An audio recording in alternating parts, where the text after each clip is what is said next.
அறிவுச் சுரங்கம். அகில இலங்கை ரீதியில் தமிழ் மொழி மூல பாடசாலைகளுக்கு இடையிலான கல்வி பொதுத்தராதர உயர்தர மாணவர்கள் கலந்து கொள்ளும் பொது அறிவு போட்டி நிகழ்ச்சி அறிவுச் சுரங்கம். நிகழ்ச்சியை தொகுத்து வழங்குகிறார் உங்கள் அபிமானத்திற்குரிய அறிவிப்பாளர் ARM ஜிப்ரி. சாந்தியும் சமாதானமும் நிலவட்டும் நேர்களே, திறமைகள் வெடித்தட, தீமைகள் வீழ்ந்திட, அறிவால் சிறந்திடும் படை வேண்டும். இன்றைய உலகம் இனிதாய் வளம் பெற, நாளைய உலகம் நலமாய் விளங்கிட நல்லறிவு கொண்ட சமுதாயம் வேண்டும். இன்றைய வித்துக்கள் நாளைய விருட்சங்கள். மாணவ செல்வங்களின் அறிவுக்கு வழிகாட்டும் கலங்கரை விளக்கம். அரை மணி நேரம் அழகூட்டி வர்த்தக சேவையில் வலம் வரும் மணி மகுடம். தெவிட்டா தேன் சுரங்கம், அறிவு சுரங்கம். அறிவுச் சுரங்கம் போட்டி நிகழ்ச்சியின் களுத்துறை கம்பஹா மாவட்ட பாடசாலைகளுக்கு இடையிலான இறுதிப் போட்டியின் ஒலிப்பதிவு பாணந்துறை ஹேனமுல்லை ஜீலான் மத்திய கல்லூரி நவோதய பாடசாலையின் உம்முல் மலிகா ஞாபகார்த்த மண்டபத்தில் இடம்பெறுகிறது. இன்றைய நிகழ்வுக்கு தலைமை தாங்குகின்றார் பேராசிரியர் எஸ் தில்லிநாதன் அவர்கள். பிரதம அதிதியாக மாண்புமிகு கல்வி அமைச்சர் கௌரவ பந்துல குணவர்தன் அவர்கள் கலந்து சிறப்பிக்கின்றார்கள்.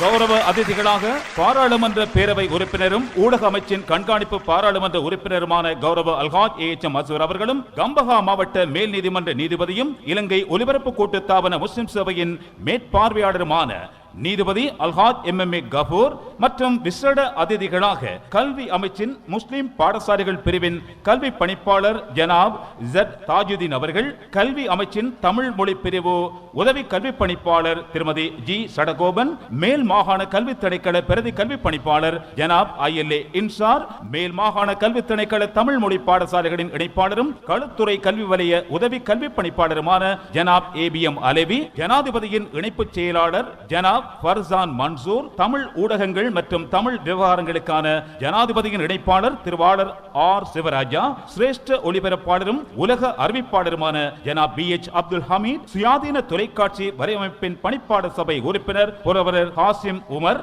இவர்களோடு சிறப்பு அதிதிகளாக பாணந்துறை வடக்கு போலீஸ் நிலைய பொறுப்பதிகாரி திருவாளர் திஸ்ஸகுமார, நவமணி பத்திரிகையின் உதவி ஆசிரியர் கலைவாதி கலீல் மற்றும் பல பிரமுகர்களும் பாடசாலையின் அதிபர்களும் கலந்து சிறப்பிக்கின்றார்கள்.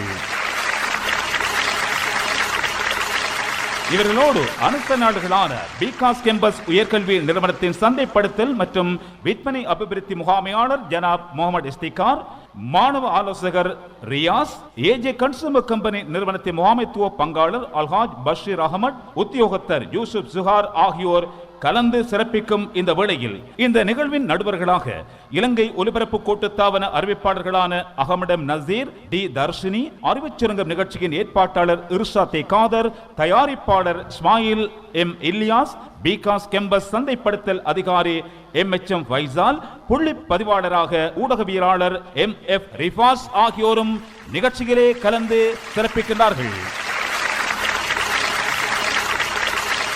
கம்பஹா களுத்துறை மாவட்ட அணிகளுக்கிடையே நடைபெற்ற போட்டியின் இறுதிப் போட்டி. இந்த இறுதிப் போட்டியிலே கலந்து கொள்வதற்காக மேடையின் வலதுபுறத்திலே காத்திருக்கின்றார்கள் களுத்துறை முஸ்லிம் பாலிகா மகாவித்யாலய அணியினர். இவர்களோடு போட்டியிடுவதற்காக மேடையின் இடதுபுறத்திலே காத்திருக்கின்றார்கள் தர்கா நகர் ஜாகிரா கல்லூரி அணியினர். இன்றைய போட்டியின் முதலாவது போட்டியாளரை அளிக்கின்றோம். முதலாவது போட்டியாளர் களுத்துறை முஸ்லிம் பாலிகா மகாவித்யாலய அணித்தலைவை அளிக்கின்றோம் NCF தாஸ்லீமா. இதோ எம் பாடசாலையின் ஒரு சில சாதனை ஏடுகள். 2010ஆம் ஆண்டு நடைபெற்ற தரம் 5 புலமை பரிசில் பரீட்சையில் ஃபசிஹா ஃபாரூக் என்ற மாணவி 184 புள்ளிகளை பெற்று மாவட்ட மட்டத்தில் முதலாம் இடத்தையும் அகில இலங்கை ரீதியாக 10ஆம் இடத்தையும் பெற்றுக் கொண்டதுடன் ஜப்பான் நாட்டில் நடைபெற்ற ஆசிய பசிபிக் மாநாட்டில் கலந்து கொண்ட இலங்கையின் 6 மாணவர்களுள் ஒரே ஒரு முஸ்லிம் மாணவியாக திகழ்ந்தார். அதே போன்று 2010ஆம் ஆண்டு எமது பாடசாலையின் நாவலாசிரியை திருமதி சனீரா காலிதீன் அவர்களால் அலைகள் தேடும் கரை எனும் நாவல் எழுதி வெளியிடப்பட்டு அகில இலங்கை ரீதியாக அவ்வாண்டுக்கான சிறந்த நாவலுக்குரிய விருதினை வென்றெடுத்தது. 2011 2012 ஆண்டுகளில் கல்வி பொதுத்தராதர சாதாரணதர பரீட்சையில் 2 மாணவிகள் சகல பாடங்களிலும் ஏசித்தி பெற்றனர். அத்தோடு 2011 ஆண்டு காபோத உயர்தர பரீட்சையில் ஆஸ்ஹான் அலீம் என்ற மாணவி கலைப்பிரிவில் தோற்றி 3 ஏசித்தி பெற்றதுடன் மாவட்ட மட்டத்தில் 1ஆம் இடத்தையும் அகில இலங்கை ரீதியாக 11ஆம் இடத்தையும் பெற்றுக்கொண்டதுடன் எமது பாடசாலையில் இருந்து முதற் தடவையாக சட்டக்கல்லூரிக்கு நுழையும் வாய்ப்பினையும் பெற்றுக்கொண்டார். அதேபோன்று இவ்வாண்டு நடைபெற்று அண்மையில் வெளியாகிய தரம் 5 புலமை பரிசில் பரீட்சையிலும் 187 185 புள்ளிகளை 2 மாணவிகள் பெற்று மாவட்ட மட்டத்தில் 1ஆம் 2ஆம் இடங்களை தட்டிக் கொண்டனர். சுருங்க கூறின் தென்னிலங்கையிலே வெற்றியை நோக்கி வீறுநடை போட்டுக் கொண்டிருக்கும் தமிழ் மொழி மூல பாடசாலைகளில் ஒரு முன்னோடி பாடசாலையாக திகழ்கிறது எமது பாடசாலையான களுத்துறை முஸ்லிம் பாலிகா மகாவித்யாலயம். விஞ்ஞானத்தோடு தொடர்பான வினா வந்திருக்கிறது. ஒரு நிறமுள்ள உப்பு வெப்பமேற்றும் போது தனக்குச்சியை ஒளிரச் செய்கின்ற வாயு வெளிவருகிறது. பெறப்படும் மீதிக்கு நீரூட்டு கலக்கும் போது அது பச்சை நிற திரவமும் கரிய நிற மீதியும் பெறப்படுகிறது. இந்த கரிய நிற மீதி பல்வேறு சந்தர்ப்பங்களில் ஊக்கியாகவும் பயன்படுகிறது. கேள்வி என்னவென்றால், அந்த கரிய நிற மீதியின் பெயர் என்ன? ஒரு நிறமுள்ள உப்பு சூடாக்கும் போது தனக்குச்சியை பிரகாசமாக ஒளிரச் செய்யும் வாயு வெளிவருகிறது. பெறப்படும் மீதிக்கு நீரிட்டு குலுக்கும் போது பச்சை நிற திரவம் கரிய நிற மீதி பெறப்படுகிறது. அந்த கரிய நிற மீதி ஊக்கியாகவும் பயன்படுகிறது. அந்த கரிய நிற மீதியின் பெயர் என்ன? பொட்டாசியம் பரமங்கனேட். இல்லை, அதை அணியச் சேர்ந்தவரே ஒருவர் வந்து விடை கூறலாம். கரிய நிற மீதி யூரியா. யூரியா கரிய நிறம் அல்ல, அது வெண்ணிறம். நீரில் கரைத்தால் குளிர்ச்சியாக இருக்கும். அகவெப்ப தாக்கம். எதிரணிக்கு சந்தர்ப்பம். மெக்னீசியம் மங்கனீர் ஆக்சைடு. மெக்னீசியம் மங்கனீர் ஆக்சைடு அல்ல, மங்கனீர் ஆக்சைடு என்பதே சரியான விடை. எவருக்கும் புள்ளிகள் இல்லை. இனி அடுத்த விடையளிக்கும் போட்டாளை அழைப்போம். தர்காநகர் ஜாகிரா கல்லூரி அணித் தலைவர் MNM நபீல். பாருங்கள். வாழ்க்கையில் தோல்வி ஏற்பட்டால் இறைவன் உன்னை கைவிட்டு விட்டான் என்று அர்த்தமில்லை, அதைவிட சிறந்ததொன்றை உனக்கு தரப்போகின்றான் என்று அர்த்தம். சரி, இப்போது நீங்கள் தெரிவு செய்திருக்கின்ற கேள்வி இதுதான். ஒவ்வொரு நாட்டிலும் தபால் தலைகள் வெளியிடப்படுகின்றன, முத்திரை. இலங்கையில் முதலில் முத்திரையில் முகம் காட்டிய நம் நாட்டவர் DS சேனாநாயக்க தேசபிதா அவர்கள். கேள்வி என்னவென்றால், இலங்கையில் முதலில் முத்திரையில் முகம் காட்டிய முஸ்லிம் பிரமுகரின் பெயர் என்ன? TP ஜாயா. TP ஜாயா அவர்கள் என்பது பிழையான விடை. அதை அணியச் சேர்ந்தவரே ஒருவர் வந்து விடை கூறலாம். MC சித்திலப்பை. அறிஞர் MC சித்திலப்பை அவர்கள் என்பது சரியான விடை. 5 புள்ளிகளை பெற்றுக் கொள்கிறது தர்காநகர் ஜாகிரா கல்லூரி அணி. அடுத்த விடையளிக்கும் போட்டியாளர் களுத்துறை முஸ்லிம் பாலிகா மகாவித்யாலயின் அடுத்த போட்டியாளரை அழைக்கின்றோம். MMF நிஷ்பா. வெளியே வந்தால் உள்ளே செல்ல முடியாது, அது கருவறை. உள்ளே சென்றால் வெளியே வர முடியாது, அது கல்லறை. கருவறையில் இருந்து கல்லறை வரை கற்றல் நடைபெறுகிறது, அப்படித்தானே? கண்டது கற்க பண்டிதனாவான். அது மட்டுமல்ல, கற்றல் என்பது பயிற்சிகள் மற்றும் முயற்சிகள் அனைத்தின் மூலமாகவும் பெற்றுக்கொள்கின்ற நிலையான நடத்தை மாற்றம். வாருங்கள்.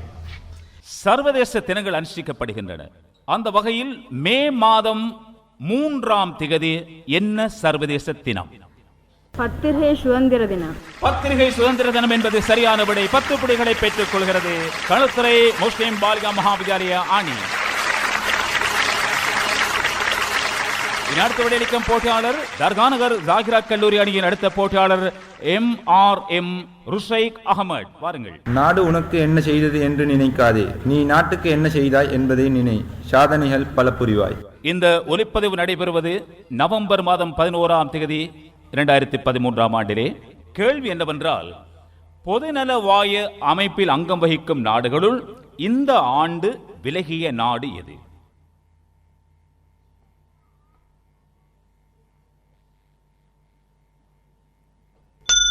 அதை அணியச் சேர்ந்தவரேனும் ஒருவர். கனடா. இல்லை, எதிரணிக்கு சந்தர்ப்பம். ருவண்டா. இரு அணிகளும் விளையாடிக்கத்தவருடன் ஜாம்பியா என்பதே சரியான விடை, எவருக்கும் புடிகள் இல்லை. இனி அடுத்த விளையாடிக்க போட்டியாளரை அழைக்கின்றோம். களுத்துறை முஸ்லிம் பாலிகா மகோதரி அணியின் அடுத்த போட்டியாளர் MHF யசீரா. வாருங்கள். நீ செல்லும் பாதை உனக்கு முட்களை தரலாம், கவலைப்படாமல் முன்னேறு, அது நீ திரும்ப வரும் வரை பூக்களை சுமந்து காத்துக் கொண்டிருக்கும். நல்லது, உங்களுக்கான கேள்விக்கு வருவோம். உங்களுக்கான கேள்வி முத்திரையோடு தொடர்பான வினா கிடைத்திருக்கிறது. கேள்வி இதுதான்: உலகில் முதல் முத்திரையை வெளியிட்ட நாடு இங்கிலாந்து. 1840ஆம் ஆண்டில் முதலில் முத்திரை வெளியிடப்பட்டது. கேள்வி என்னவென்றால், இலங்கையில் முதலில் முத்திரை வெளியிடப்பட்ட ஆண்டு எது? 1857. 1857 என்பது சரியான விடை. 10 புள்ளிகளை பெற்றுக் கொள்கிறது களத்துறை முஸ்லிம் பாலிகா மகாவித்யாலய அணி. இனி தர்காநகர் ஜாகிரா கல்லூரி அணியின் அடுத்த போட்டியாளரை அழைக்கின்றோம். MM முகமது. வாருங்கள். ஓடினால் விழுவோம் என்று எண்ணாதே, விழுந்தாலும் ஓடுவோம் என்று எண்ணு, இலக்குகளை இலகுவாக அடைவார். ஆம், நல்லது. இப்போது உங்களுக்கான கேள்விக்கு வருவோம். இதுதான் உங்களுக்கான கேள்வி. இதுவும் சர்வதேச தினம் தொடர்பான ஒரு கேள்வி. சர்வதேச சுற்றுலா தினம் எந்த மாதம் எத்தனையாம் தேதி உலகில் அனுஷ்டிக்கப்படுகிறது? சர்வதேச அல்லது உலக சுற்றுலா தினம். அக்டோபர் 15. அக்டோபர் 15 வெள்ளை பிரம்பு தினம் அல்லது பார்வை இழந்தோர் தினம். அது அல்ல, அதை அணியைச் சேர்ந்தவரேனும் ஒருவர். செப்டம்பர் 27. செப்டம்பர் 27 என்பது சரியான விடை. 5 புள்ளிகளை பெற்றுக் கொள்கிறது தர்காநகர் ஜாகிரா கல்லூரி அணி. இன்றைய போட்டியின் அடுத்த போட்டியாளரை அழைக்கின்றோம். களுத்துறை முஸ்லிம் பாலிகா மகாவித்யாலய அணியின் அடுத்த போட்டியாளர் MMF நஸ்ஹா. இலட்சியம் மற்றும் உயர்வாக இருந்தால் போதாது, அதை அடையும் வழியும் உயர்வாக இருக்க வேண்டும். உங்களுக்கு கிடைத்திருக்கின்ற கேள்வி இதுதான்: 1948 சுதந்திரம் கிடைத்தும் பொதுநல வாயத்தில் சேராத நாடு எது? பாகிஸ்தான். இல்லை, அதை அணியைச் சேர்ந்தவரேனும் ஒருவர். 1948 சுதந்திரம் கிடைத்தும் பொதுநல வாயத்தில் சேராத நாடு. பங்களாதேஷ். இல்லை, அது 1971ஆம் ஆண்டு தான் அந்த நாடு உருவாக்கப்பட்டது. அதெல்லாம் அதை அணியைச் சேர்ந்தவரேனும் ஒருவர். மியான்மர் பர்மா என்பது சரியான விடை. 5 புள்ளிகளை பெற்றுக் கொள்கிறது தர்காநகர் ஜாகிரா கல்லூரி அணி. அதே அணியின் அடுத்த போட்டியாளரை அழைக்கின்றோம். MMM CMOS. விடியல் என்பது விடியும் போது அல்ல, நாம் விழிக்கும் போது. வாழ்க்கை என்பது அமைவதல்ல, நாம அமைத்துக் கொள்வது. வெற்றி என்பது பெற்றுக்கொள்வதற்கு, தோல்வி என்பது கற்றுக்கொள்வதற்கு. அப்துல் கலாம். நன்றி. இப்போது உங்களுக்கான கேள்விக்கு வருவோம். உங்களுக்கான கேள்வி தமிழ் மொழியோடு தொடர்பான வினா கிடைத்திருக்கிறது. முதலில் வெளிவந்த இலக்கண நூல், தமிழிலே முதலில் வெளிவந்த இலக்கண நூலின் பெயர் என்ன? ஹசன் பேஷரித்திரு. இல்லை, அதை அணியைச் சேர்ந்தவரேனும் ஒருவர். அதை அணியைச் சேர்ந்தவரேனும் ஒருவர். சீராபுராணம். இல்லை, எதிரணிக்கு சந்தர்ப்பம். தொல்காப்பியம். தொல்காப்பியம் என்பது சரியான விடை. 5 புள்ளிகளை பெற்றுக் கொள்கிறது களுத்துறை முஸ்லிம் பாலிகா மகாவித்யாலய அணி. அடுத்தபடி அளிக்கும் போட்டியாளர் களுத்துறை முஸ்லிம் பாலிகா மகாவித்யாலய அணியின் இறுதி போட்டியாளர் NCF தமீமா. அறிவுச் சுரங்க போட்டியை சிறப்புற நடாத்தும் இலங்கை ஒலிபரப்பு கூட்டுத்தாபனத்திற்கும் அனுசரணையாளர்களான பிகாஸ் கேம்பஸ் உத்தியோகத்தர்களுக்கும் நில்மா சட்டு நிலத்தை தயாரித்து விநியோகிக்கும் AJ கன்சியூமர் கம்பெனி நிறுவனத்திற்கும் மற்றும் எமக்கு ஆக்கமும் ஊக்கமும் அளித்து எம்மை அழைத்து வந்த எமது கௌரவாதிபர் திருமதி நாஜிபா அமீர் ஹம்சா அவர்களுக்கும் பொறுப்பாசிரியை திருமதி நஜ்மியா ஹாதி அவர்களுக்கும் எமது மனமார்ந்த நன்றிகளை தெரிவித்துக் கொள்கிறோம். நன்றி கூற கடமைப்பட்டவர்கள் அனைவருக்கும் நீங்கள் நன்றி கூறியிருக்கின்றீர்கள். இறுதி போட்டியாளராக வந்திருக்கிறீர்கள் உங்கள் அணியில். உங்களுக்கான கேள்வி இதுதான்: முதலில் தமிழில் அல்ல, பொதுவாக வெளிவந்த நாவல் எது? முதலில் பொதுவாக, அதாவது தமிழில் இல்லாமல் பொதுவாக வெளிவந்த நாவலின் பெயர் என்ன?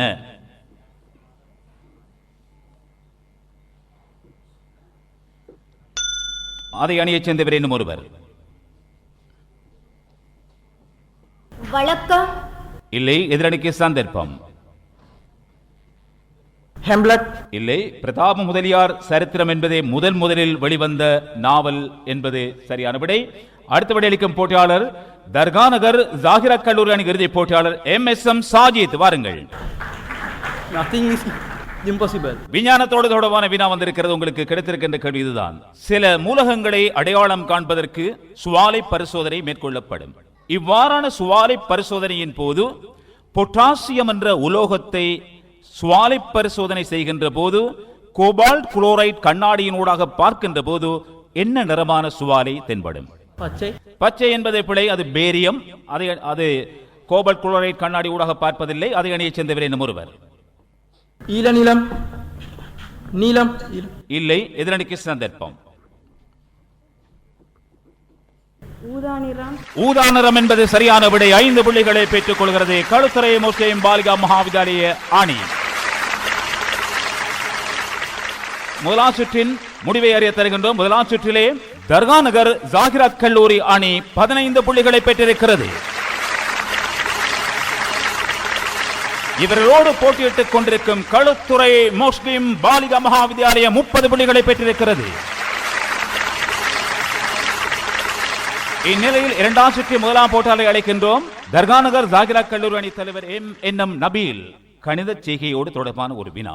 ஒரு வகை சுண்ணாம்பு கல்லில் 80% கல்சியம் கார்பனேட் காணப்படுகிறது.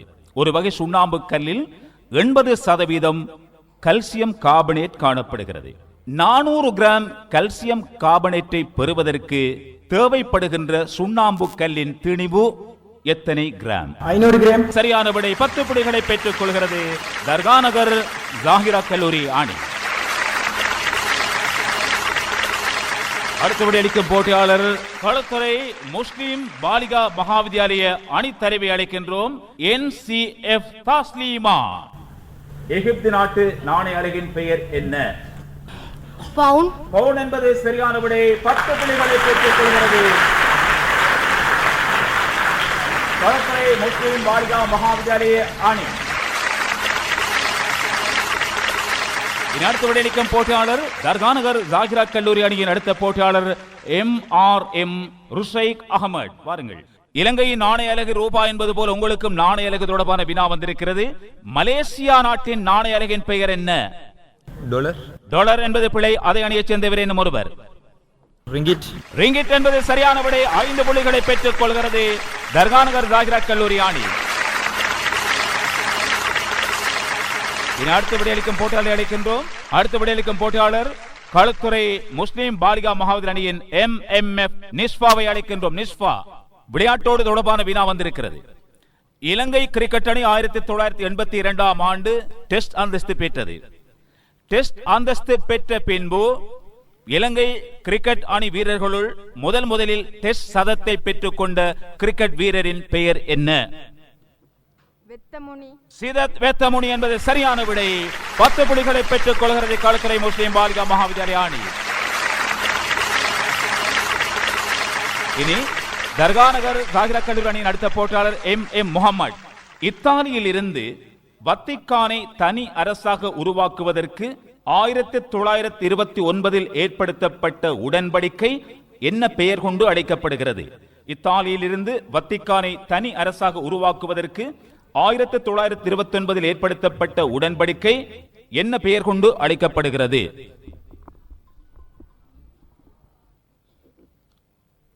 அதை அணியைச் சேர்ந்தவரே இன்னும் ஒருவர்.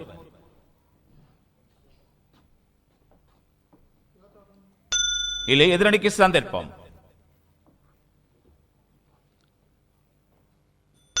இரு அணிகளும் விடையளிக்க தவறிவிட்டன. இலத்திரன் உடன்படிக்கை என்பதே சரியான விடை. எவருக்கு புள்ளிகள் இல்லை. இனி களுத்துறை முஸ்லிம் பாலிகா மகாவித்யாலய அணியின் அடுத்த போட்டியாளர் MHF யசீரா. வாருங்கள் யசீரா. வானவில்லில் உள்ள 7 நிறங்கள் ஊதா, களி ஊதா, நீலம், பச்சை, மஞ்சள், சிவப்பு, ஒரேஞ்ச், செம்மஞ்சள், சிவப்பு, விப்ஜியோர் தெரியும் தானே? இந்த ஒழுங்கில் கொடிகள் நடப்பட்டுள்ளன. இந்த வரிசையில் 75வது கொடி என்ன நிறத்தை கொண்டிருக்கும்?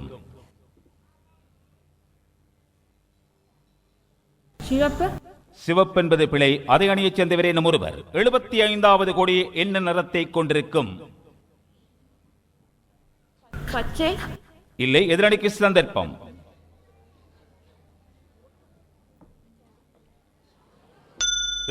ஐந்தை 7ஆல் வகுத்தால் 5 மீதி.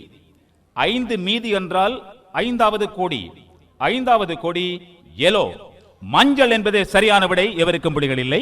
இனி அடுத்த விடையளிக்கும் போட்டியாளர் தர்காநகர் ஜாகிரா கல்லூரியைச் சேர்ந்த எம் ஷிமாஸ். உங்களுக்கான கேள்வியை பார்ப்போம். இதுதான் உங்களுக்கான கேள்வி. இலங்கைக்கு 1982ஆம் ஆண்டு டெஸ்ட் அந்தஸ்து கிடைத்த போது அதன் முதலாவது தலைவராக இருந்தவர் பந்துல வர்ணபுர, கிரிக்கெட் சபையின் தலைவராக இருந்தவர் காமினி திசாநாயக் அவர்கள், முன்னாள் அமைச்சர் மறைந்த காமினி திசாநாயக் அவர்கள். கேள்வி என்னவென்றால் 1982இல் இலங்கை டெஸ்ட் அந்தஸ்தை பெற்று 1985ஆம் ஆண்டில் முதலாவது டெஸ்ட் வெற்றியை பெற்றுக் கொண்டது. அது எந்த நாட்டுக்கு எதிராக, எந்த நாட்டு அணிக்கு எதிராக? நியூசிலாந்து என்பது பிழை. அதே அணியைச் சேர்ந்தவர் இன்னும் ஒருவர். இந்தியா என்பது சரியான விடை. 5 புள்ளிகளை பெற்றுக் கொள்கிறது தர்காநகர் ஜாகிரா கல்லூரி அணி. இனி அடுத்து விடையளிக்கும் போட்டியாளர் களத்துறை முஸ்லிம் பாலிகா மகாவதி அணியைச் சேர்ந்த MMF நஸ்ஹா. சிலாபம் நகருக்கருகில் கடலில் கலக்கும் நதியின் பெயர் என்ன? சிலாபம் நகருக்கருகில் கடலில் கலக்கும் நதியின் பெயர்.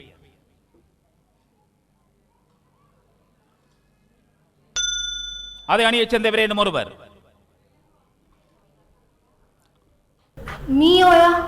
இல்லை, அதே கேள்வி எதிரணிக்கு விடப்படுகிறது. தெதுரோயா என்பது சரியான விடை. 5 புள்ளிகளை பெற்றுக் கொள்கிறது தர்காநகர் ஜாகிரா கல்லூரி அணி. அடுத்த விடையளிக்கும் போட்டியாளர் அதே அணியின் இறுதி போட்டியாளர் MSM சாஜித். வாருங்கள் சாஜித், உங்களுக்கு கிடைத்திருக்கின்ற கேள்வி இதுதான். மாத்தறை நகரத்துக்கருகில் கடலில் கலக்கும் நதியின் பெயர் என்ன? மாத்தறை நகரத்துக்கருகில் கடலில் கலக்கும் நதியின் பெயர். வளவகங்கை என்பது பிழை. அதே அணியைச் சேர்ந்தவர் இன்னும் ஒருவர். நீல்வளாகங்கை என்பது சரியான விடை. 5 புள்ளிகளை பெற்றுக் கொள்கிறது தர்காநகர் ஜாகிரா கல்லூரி அணி. இன்றைய போட்டியின் இறுதிப் போட்டியாளர் களுத்துறை முஸ்லிம் பாலிகா மகாவித்யாலய அணி இறுதிப் போட்டியாளர் NCF தமீமா. உங்களுக்குரிய கேள்வி இதுதான். முதலாம் உலக மகா யுத்த முடிவில் ஜெர்மனியில் ஆட்சி இருந்த கூட்டாட்சி 1919ஆம் ஆண்டு முதலாம் உலக மகா யுத்தம் முடிவடைந்து 1933ஆம் ஆண்டு வரை ஜெர்மனியில் ஆட்சியில் இருந்த கூட்டாட்சி என்ன பெயர் கொண்டு அழைக்கப்பட்டது?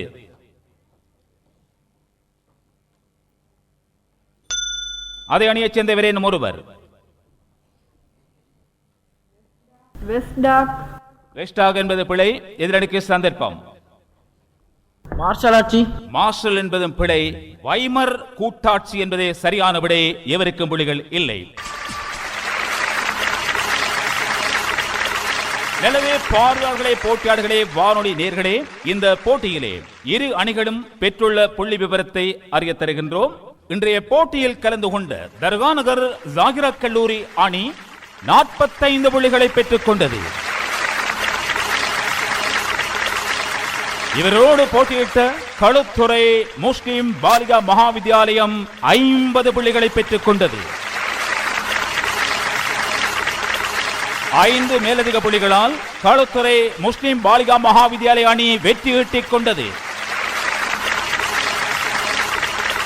இந்த அடிப்படையில் களுத்துறை கம்பகா மாவட்ட பாடசாலைகளுக்கிடையில் நடைபெற்ற அறிவுச் சுரங்கம் போட்டியின் 3ஆம் இடத்தை பெற்றுக் கொள்கின்ற அணி பண்டாரகம அட்டுலுகம அல் கஸ்ஸாலி மத்திய கல்லூரி அணி. 2ஆம் இடத்தை பெற்றுக் கொள்கின்ற அணி தர்காநகர் ஜாகிரா கல்லூரி அணி.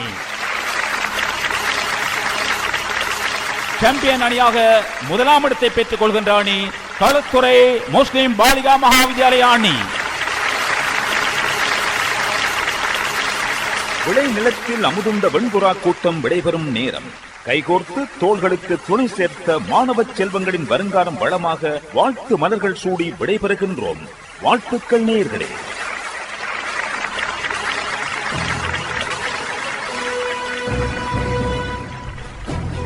நேயர்கள் இதுவரை அறிவுச் சுரங்கம் பொது அறிவு போட்டி நிகழ்ச்சியை கேட்டீர்கள்.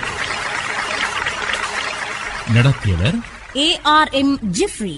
நிகழ்ச்சி தயாரிப்பு இஸ்மாயில் M இல்யாஸ். நிகழ்ச்சி ஒருங்கிணைப்பு இர்ஷாத் A காதர்.